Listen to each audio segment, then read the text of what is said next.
तो प्यारे बच्चों, आज पढ़ते हैं कृतिका का पाठ 5 मैं क्यों लिखता हूँ, जो गत कई वर्षों से पाठ्यक्रम में नहीं था, इस बार पुनः पाठ्यक्रम में आ गया है। इस पाठ में जो एक प्रश्न के रूप में है, लेखक कहना चाहता है कि सच्चा लेखन भीतरी मजबूरी या विवशता से ही उत्पन्न होता है। यह मजबूरी मन के भीतर से उत्पन्न अनुभूति से ही जगती है, बाहरी घटनाओं या दबाव से नहीं। जब तक किसी लेखक का हृदय अनुभव के कारण पूरी तरह संवेदनशील नहीं हो उठता एवं उसमें अभिव्यक्ति की आकुलता पैदा नहीं होती, तब तक वह सच्ची रचना या कृति नहीं कर पाता है। तो पढ़ते हैं पाठ मैं क्यों लिखता हूँ। मैं क्यों लिखता हूँ, यह प्रश्न बड़ा सरल जान पड़ता है, पर बड़ा कठिन भी है, क्योंकि इसका सच्चा उत्तर लेखक के आंतरिक जीवन के स्तरों से संबंध रखता है। उन सबको संक्षेप में कुछ वाक्यों में बांध देना आसान तो नहीं ही है, न जाने संभव भी है या नहीं। इतना ही किया जा सकता है कि उनमें से कुछ का स्पर्श किया जाए, विशेष रूप से ऐसों का जिन्हें जानना दूसरों के लिए उपयोगी हो सकता है। एक उत्तर तो यह है कि मैं इसीलिए लिखता हूँ कि स्वयं जानना चाहता हूँ कि क्यों लिखता हूँ। लिखे बिना इस प्रश्न का उत्तर नहीं मिल सकता। और बच्चों, वास्तव में सच्चा उत्तर यही है। लिखकर ही लेखक उस अभ्यंतर अर्थात अंदरूनी विवशता को पहचानता है, जिसके कारण उसने लिखा, और लिखकर ही वह उससे मुक्त हो जाता है, अर्थात अंदर की विवशता की बाहर अभिव्यक्ति कर देता है। मैं भी उस आंतरिक व्यवस्था से मुक्ति पाने के लिए तटस्थ होकर उसे देखने और पहचान लेने के लिए लिखता हूँ। लेखक ऐसा कह रहा है।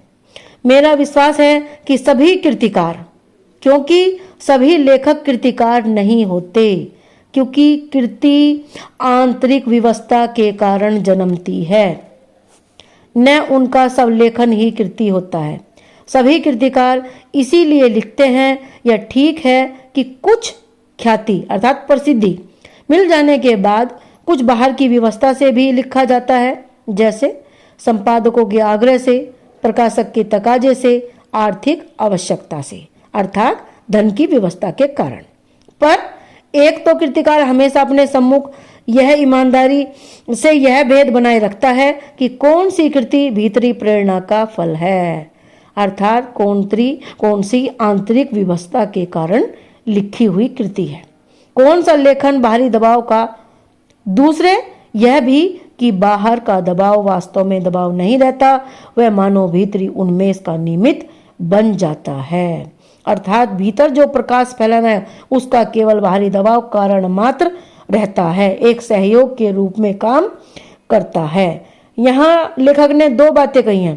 कृति आंतरिक विवशता के कारण, जिसको लिखने वाला कृतिकार, और जो बाहरी दबाव के कारण लिखा गया या जो आंतरिक व्यवस्था के कारण नहीं लिखा गया, वो केवल लेख होता है।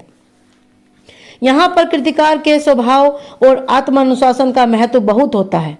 कुछ ऐसे आलसी जीव होते हैं कि बिना इस बाहरी दबाव के लिख ही नहीं पाते। इसी के सहारे उनके भीतर की व्यवस्था स्पष्ट होती है। यह कुछ वैसा ही है जैसे प्रातःकाल नींद खुल जाने पर कोई बिछोने पर तब तक पड़ा रहे जब तक घड़ी का अलार्म न बज जाए।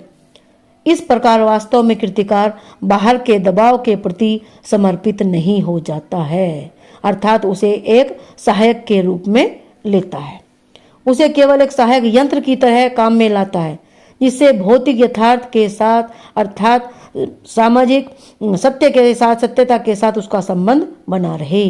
मुझे इस सहारे की जरूरत नहीं पड़ती, लेखक कहता है, लेकिन कभी उससे बाधा भी नहीं होती।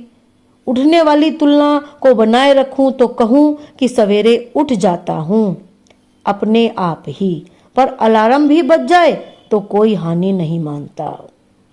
यह भीतरी व्यवस्था क्या होती है? अब तक लेखक ने बताया कि वो क्यों लिखता है। बता दिया कि कृति के लिए और जो भीतरी व्यवस्था के कारण लिखी जाती है। अब लेखक बता रहा है कि भीतरी व्यवस्था होती क्या है, इसे उदाहरण देकर के आगे समझाएगा।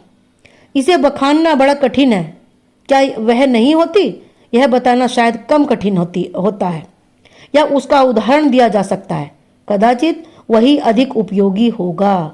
अपनी एक कविता की कुछ चर्चा करूं जिससे मेरी बात स्पष्ट हो जाएगी। तो प्यारे बच्चों, शेष पाठ दूसरे भाग में। धन्यवाद।